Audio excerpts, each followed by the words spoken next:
Hello everybody, and welcome back to Let's Play Dynamite Headdy.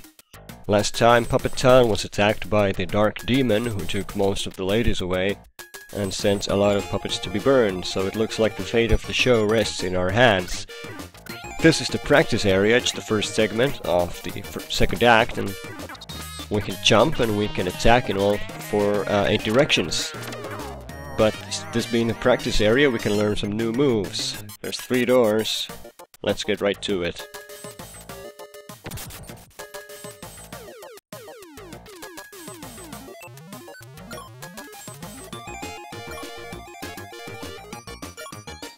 So Headcase here is the real meat of the gameplay. He'll let you change your vanilla head into a plethora of different heads. He'll usually have a couple of them in rotation. The one we're using right now is called Pig Head. It fires projectiles that home in on enemies. Quite useful. Vacuum Head here will quite literally clean the screen of enemies. Let's switch up and try out Slammer Head. This one is pretty powerful, although it doesn't really work against these guys too well. While Warhead, on the other hand, makes this whole segment a big joke. However, I want to finish off with a Vacuum Head because I think it looks sort of neat. It also sucks in projectiles, which is useful. And any special items that might be on screen. For our efforts, we get a nice little fanfare. And a secret bonus point. So that's that. Let's dive right into the second door.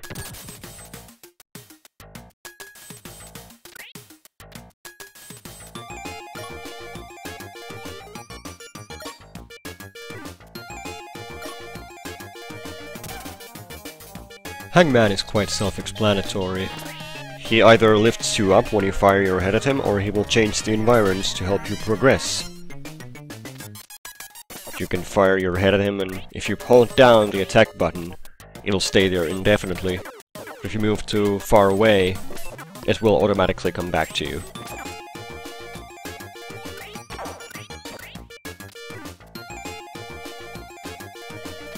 So this entire section is just to get you acquainted with Hangman and how he works, because we'll be seeing quite a bit of him as the game goes on. By pressing down and jump, you can drop down a ledge. Oh, and what's this? Yep, in Dynamite Headdy you do not die when you fall down into a pit, unlike in many other platformers. Instead you lose a chunk of health, represented by the green spotlight with the letter H on the upper left-hand corner. If you were wondering about that, that is our health meter. And as it depletes, the H will get smaller, and the color will change from green to yellow to red accordingly. Sometimes falling down can be useful, as the upwards momentum can help you reach some hard-to-reach places, but there's always the trade-off of losing health, so I wouldn't really recommend it as a primary means of traveling upwards.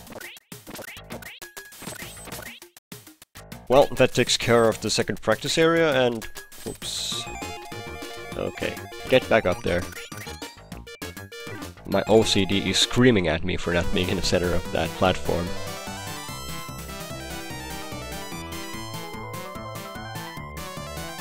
And another secret bonus point.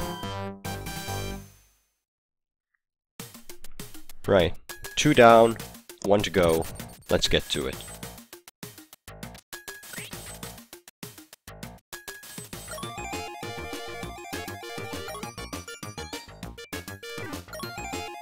So Bew here, he will do this.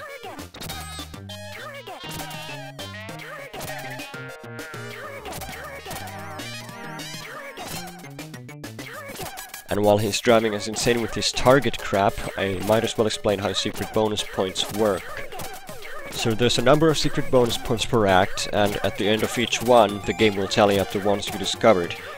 But if you're hoping to get anything else than points out of finding all of them, you're gonna be sorely disappointed. You get some amount of points for each found secret, can't remember how many. And points in this game do absolutely nothing. Nevertheless, I find that they add immensely to the replay value, and the concept is pretty good. Some you can hardly call secret, like the ones we just got from the practice areas, while others are notoriously well hidden. And while finding some of them can be fun, some of them are just counterintuitive and absolutely atrocious to find. But we'll get there. But like I mentioned in the first video, I'll be getting all of them.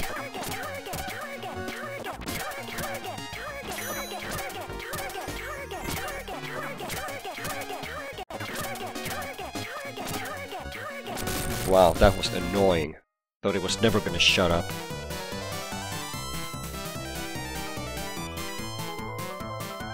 So that takes care of all the 3 practice areas. And now we know how the game works. It's time to put our new moves to the test and move on to the second segment of Act 2. Dynamite Headdy now on sale. So, who needs to know that when they're playing the game? So, this is the first level with actual free movement, barring the practice area, but I don't really think of that as a level. One of my favorite things about Dynamite Headdy are the small visual details all over the levels. Like that guy peeking out of the clock tower in the background, in the upper left-hand corner. There's a ton of that stuff in the game. I really like it. Those 500 things are just points. They do nothing, but I still get most of them. Well, we could drop this thing on the guy's head, but instead... let's just drop him down. You've got a secret bonus point. Because it's a secret bonus point, and where did the ball go? I wonder if it'll come back if we just go back a bit. Yep, there it is. Anyway, let's try out Piggy Head against some actual enemies.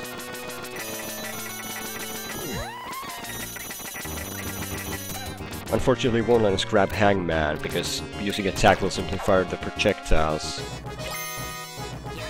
That there is a jelly bean. Jelly beans replenish your health.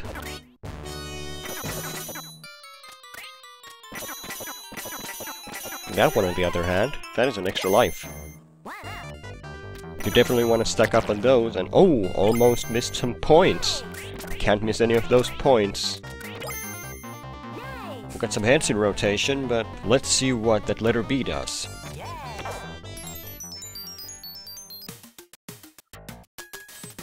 So, welcome to the basketball minigame of Dynamite Headdy, where we have to make 5 shots.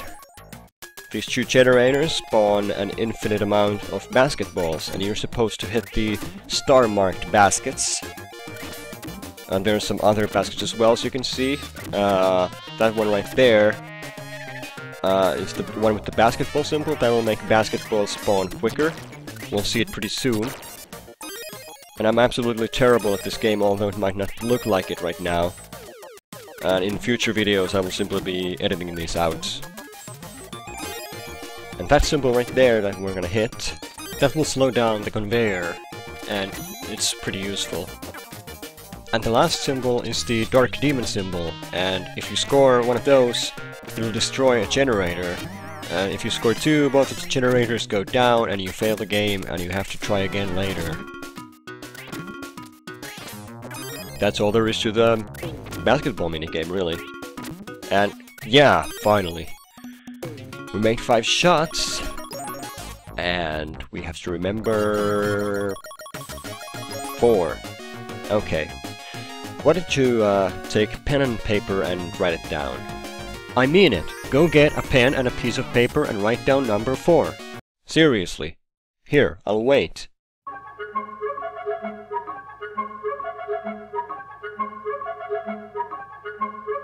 All done? Good. Now we can move on. Right. So... oh, new head. Protector head here. It's basically just a vanilla head. Only it adds a barrier of fireballs. That isn't really very useful. I don't really use this head that often. Those enemies will respawn forever if you don't drop the ball down, by the way. You might have noticed that at some point Headdy will start to flicker. That means that he's about to lose the head he's currently using. Some heads will disappear quicker than others, and while you can press A at any given time to get rid of whatever head you have, that doesn't work with all of them. We'll be seeing those a bit later. This is the super head, and it'll make you run super fast and increase the range of your head attack. You'd think it's famous among speedrunners, but I don't really know anything about that. So cue our first mini-boss, Catherine something or other, the name escapes me. And that's all she does, has that sort of magnet beam. While she's using that, she's invulnerable, so it's useless to attack her.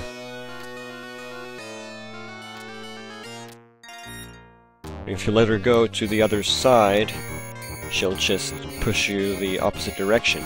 I don't know what good that will do. Once she dies, make sure you get these two guys. You've got a secret bonus. Because they both give you a secret bonus point. Sleepyhead will make Headdy take a nap and will replenish all your health. While he's taking a nap, let's take a look at how good the Slammer head actually is. First of all, it can destroy obstacles, or I guess you could just run into them if you wanted to. But also, it can really trivialize some of the boss fights in the game. Anyway, back to our regularly scheduled program. We're forced to choose a path here. We can go up or down. So let's take Pinhead and take the lower path first. I really like this segment because it utilizes the Pinhead and the environment of the game and sort of just adds more flavor to it. Most of the time the Pinhead is just a disadvantage. I mean, there are a number of areas in the game where it actually is useful, but most of the time it's just a hindrance, which makes this particular area pretty awesome.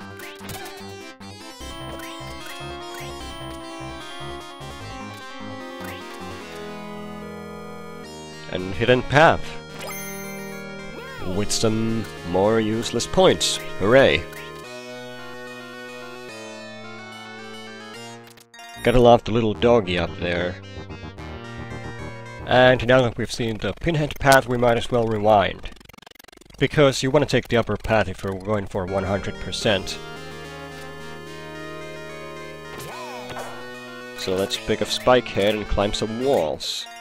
You know, I don't even know why I'm getting all these points. I mean, it's just pointless, if you'll excuse the pun. The reason you want to come up here is that there is a dragon. First thing you want to do is get rid of these scales, because they hurt you. If he doesn't have them, he can't do much. The triple head is really useful for this. As shown here, it'll take several scales out at once. But best of all is if you can get your hands on a... Oh, that was close. Grab Tickerhead because it will freeze time and you're free to smack away at your heart's content. And that's the reason we took the upper path. Unfortunately, the Tickerhead won't last very long. Hey, where's the small dog? That is all the level has to offer, so why don't we go meet the first Keymaster?